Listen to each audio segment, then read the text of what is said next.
তিনি প্রশ্ন করছেন আপনার এবারের ওমরার অভিজ্ঞতা সম্পর্কে জানতে চাই। আলহামদুলিল্লাহ, আমরা এবারে প্রায় 13 দিনের একটা সফরে মক্কা মদিনায় কিছু সময় কাটিয়েছিলাম।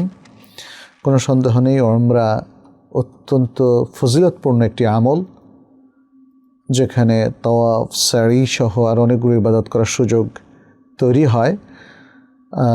এবারের ওমরায় আমরা আসলে মক্কায় বেশি সময় কাটিয়েছি, ভালো লেগেছে, কারণ আবহাওয়াটা ছিল খুবই চমৎকার। আমাদের দেশ থেকে যারা যাবেন তাদের জন্য খুবই সহনীয় একটা আবহাওয়া। আমরা ভেবেছিলাম হয়তো মদিনা অনেক ঠান্ডা হবে, কিন্তু আমরা যখন গেলাম 26শে নভেম্বর, তখনও দেখলাম যে আবহাওয়াটা খুবই মডারেট, সুন্দর, নাতিশীতোষ্ণ টাইপের। আমরা 1 ডিসেম্বর দেশে ফিরি। আপনি আরও প্রশ্ন করেছেন যে ওমরার সফরের সময়গুলো কিভাবে কাজে লাগানো যেতে পারে। ওমরা করার পাশাপাশি আরও অনেকগুলো কাজ সেখানে করা যেতে পারে।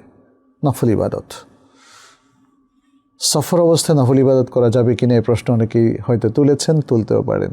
উত্তর হচ্ছে যে আমরা তো সেখানে ইবাদতের জন্যই যাচ্ছি, তাই না?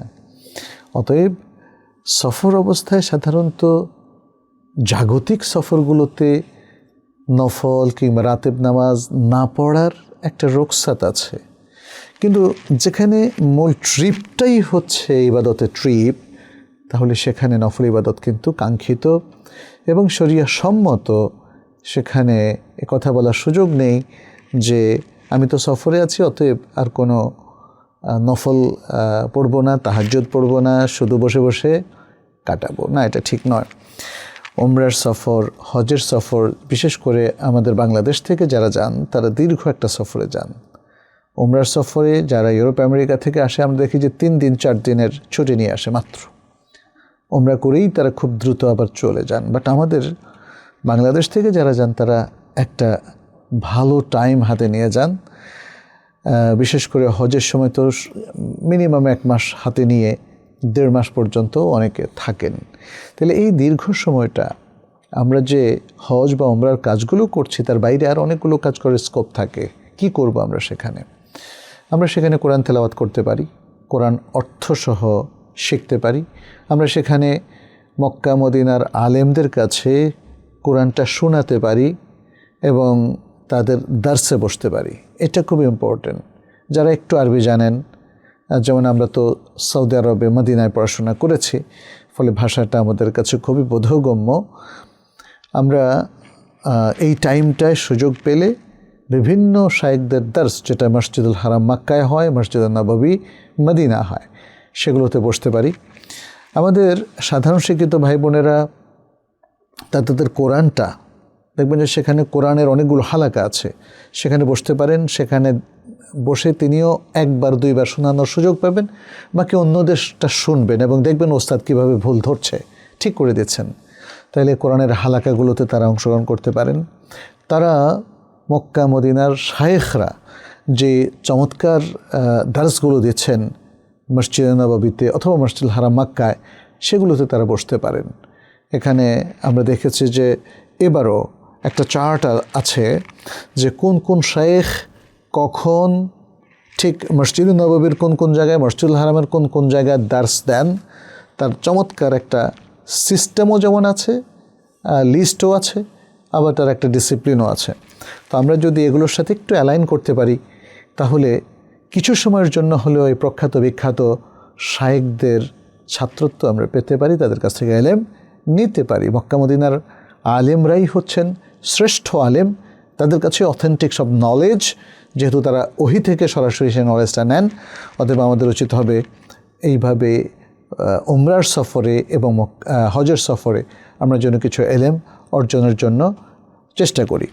আমরা এখানে দেখি যে আমাদের সাথে আরও অনেক স্কলাররা যান, ওলামায়ে দ্বীন তারা যান। তারা কেউ হয়তো টিমের পার্ট হিসাবে যান, কেউ টিমের বাইরে যান, যেভাবে যান না কেন, আমরা যারা ওমরায় আছি আমাদের বন্ধুবান্ধবদেরকে নিয়ে আমরা কিন্তু চাইলে এই এলেমগুলো পর্যালোচনা করতে পারি। নিজেদের ঈমান, আকীদা, আখলাক এগুলোকে আরেকবার যাচাই বাছাই করে বিশুদ্ধ করার প্রচেষ্টায় সামিল হতে পারি। আমরা মক্কা মদিনায় অনেকগুলো জিয়ারতও সাধারণত করে থাকি, কারণ আমাদের একটা আগ্রহ থাকে যে মক্কার পবিত্র জায়গাগুলো কি কি, যেমন বাইতুল্লাহ আল হারামের পরেই আমরা যেটা দেখি মিনা, মুজদালিফা, আরাফাত, তারপরে আরও যে সমস্ত ঐতিহাসিক ঘটনাগুলো ঘটেছিল বিভিন্ন জায়গায়, মানুষ সেগুলো দেখতে চায়। বদরের প্রান্তরে অনেকে গিয়ে বদরকে রিকল করতে চায়, ওহুদের প্রান্তরে গিয়ে ওহুদকে একটু রিকল করতে চায় যে ওহুদের কী শিক্ষা রয়েছে, বদরের কী শিক্ষা রয়েছে আমাদের জীবনে, হুনাইনের কী শিক্ষা রয়েছে, তায়েফ যুদ্ধের কী শিক্ষা রয়েছে, ইত্যাদি ইত্যাদি। ফলে আমাদের সফরের মধ্যে এগুলো নিয়ে আমরা ভাবতে পারি। আমরা উমরার ইতিহাস, বাইতুল্লাহর ইতিহাস, আমরা মক্কা মদিনার স্থানগুলোর যে বিশাল মর্যাদা, মাকানা, এবং সেগুলোর সাথে সংশ্লিষ্ট আমাদের যে হুকুম আহকাম আছে সেগুলো আমরা জেনে নিতে পারি, এবং হাতে কলমে এগুলো জেনে নেওয়ার মধ্য দিয়ে আমরা আমাদের এলেমটাকে শানিত করতে পারি, আমরা অনেক বেশি আলোকিত হতে পারি, এবং আমাদের দেশ দশের মানুষদেরকে আমরা সে আলো বিতরণ করতে পারি, কারণ এ তো এলেমের আলো। ফলে আমার কাছে মনে হয় যে ওমরার সফরে অনেকগুলো ভালো ভালো কাজ করার সুযোগ আছে। আমরা সেখানে একটু দান খয়রাত করতে পারি, তবে প্রফেশনাল ভিক্ষুকদেরকে অ্যাভয়েড করাটা ভালো, যারা পেশাদার ভিক্ষুক। কিন্তু এর বাইরে সত্যিকারের অভাবী কিছু বিদেশের প্রবাসী ভাই বোনদের কথা আমরা জানি, তাদের কাছে সাহায্য পৌঁছানো যেতে পারে। তারা অনেক সময় এই সমস্ত সাহায্য মানে তারা নিতে চান না, কিন্তু আমরা যদি খোঁজ খবর নিয়ে দেখি তিনি বিপদে আছেন, তাহলে তাদেরকে আমরা মক্কা মদিনায় কিছু সাহায্য দিতে পারি, কিছু চাল কিনে দিতে পারি, ডাল কিনে দিতে পারি, খেজুর কিনে দিতে পারি ইত্যাদি। আবার হাজিদের মধ্যেও কিছু কাজ করতে পারি আমরা। হাজিদের মধ্যে অনেকে বিপদে পড়েছেন, তাদেরকে কিছু সাহায্য করতে পারি। তবে যেটা বললাম, প্রফেশনাল ভিক্ষুকদেরকে দেবেন না। আর হাজিদেরকে আমরা, যদি কেউ আগ্রহী হয়, আপনি ভালো কোরআন পড়তে পারেন, তাহলে কোরআন শেখান, মানুষকে একটু জমজমের পানি খাওয়ান, ঘুরে ঘুরে সবাই আপনার জন্য দোয়া করবে। এভাবে অসংখ্য ভালো ভালো কাজ করার সুযোগ আছে। আরেকটা কাজ আমি করি, ওমরার সফরে গিয়ে বিভিন্ন লাইব্রেরিতে আমি একটু যোগাযোগ করি, দেখি নতুন কী বই এসেছে। এমনকি প্রতিবার হারামাইনের যে বিশাল বিশাল লাইব্রেরি আছে সেগুলো তো একটু ভিজিট দেই, দেখি যে সেখানে সবাই কীভাবে বসে জ্ঞান অর্জন করছে। আমরা আরেকটা কাজ করি, সেটা হলো মক্কা মদিনায় গেলে বিশেষ করে ইউনিভার্সিটিগুলো একটু ভিজিট করি। যেহেতু ইউনিভার্সিটিতে অনেক বড় বড় স্কলাররা আছেন, তলেবুল ইলমরা আছেন, তাদের সাথে একটু বসে ইন্টারাকশান করা, দেশ দশ এবং মুসলিম উম্মার কল্যাণ নিয়ে একটু আলোচনা করা ইত্যাদি। মদিনা তো ঠিক একই অবস্থা। মদিনা বিশ্ববিদ্যালয়ে আপনি যান, অনেক একজাক তরুণ শিক্ষার্থীদেরকে আপনি পাবেন সেখানে, তাদের সাথে একটু ইন্টারাকশন গড়ে তুলতে পারেন, একটা সুন্দর সম্পর্ক গড়ে তুলতে পারেন, যাতে দেশে আসলে পরে আমরা আমাদের দেশটাকে সবাই মিলে সুন্দর করে গড়ে তুলতে পারি। হ্যাঁ, এভাবে ওমরা সফরে আমরা অনেকগুলো সময় কাজে লাগাতে পারি। আমাদের যাদের সামর্থ্য নেই তারা কীভাবে ওমরা করতে পারি?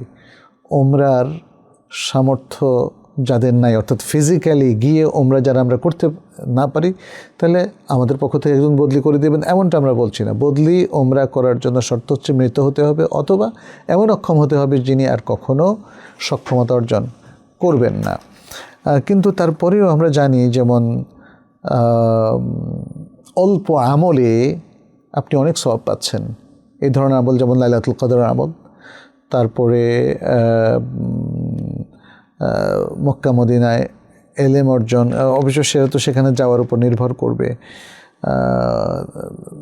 এইভাবে মানে সরাসরি ওমরার সমান সওয়াব, এইটা আমরা কিছু কিছু হয়তো আমলের মাধ্যমে পেতে পারি, কিন্তু সরাসরি ওমরার বিকল্প আসলে যাওয়া ছাড়া অন্য কিছু হতে পারে না। যেটা হতে পারতো বদলি ওমরা, সেটার কথা আমরা বলেছি, কিছু শর্ত শারায়েত আছে।